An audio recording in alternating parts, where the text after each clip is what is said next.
এই এই এই ফারজানা শোন। জি ভাই।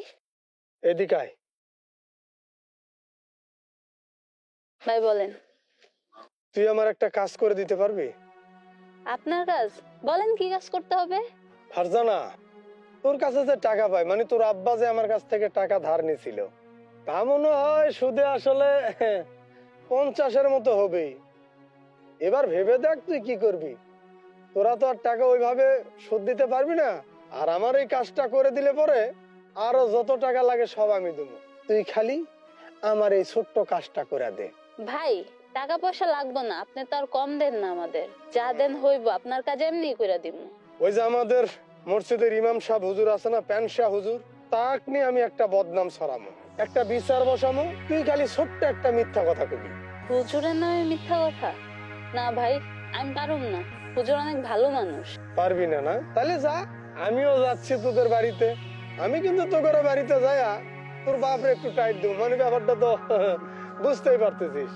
আপনি আমাদের কাছে টাকা পাইবেন ঠিক আছে ভাই, আব্বারে বলবো না আপনার টাকা দিয়ে দেওয়ার লইগা, কিন্তু হুজুরের নামে এত বড় মিথ্যা কথা কইতে পারুম না আমি। তুই চিন্তা করে দেখ, আমার এই কাজটা করে দিবি নাকি শেষকালে তোর এই বুড়া বাপটারে নিয়ে ভিটেমাটি ছাড়া হবি? না ভাই, এমনটা কইরেন না।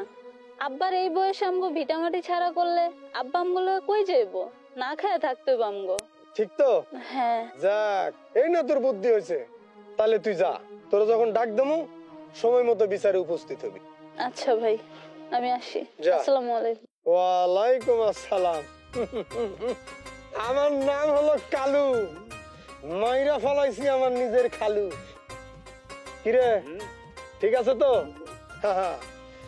দাঁড়া দেখি গ্রামের আর কেউ আসে নাকি।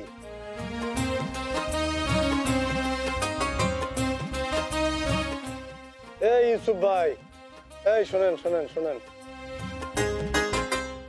কি হয়েছে কালু মিয়া?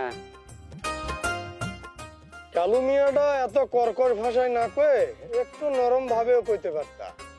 জাগা শোনো মিয়া, আমাদের এই ইমাম সাহেব যদি মসজিদে থাকে আর এই ধরনের বয়ানের মধ্যে উল্টা পাল্টা কথা যদি কয়, তাইলে কিন্তু ঠিকঠাক মতো কেউ ব্যবসা করতে পারবে না। যা কইবা একটু খোলাখুলি কও তো কালু মিয়া।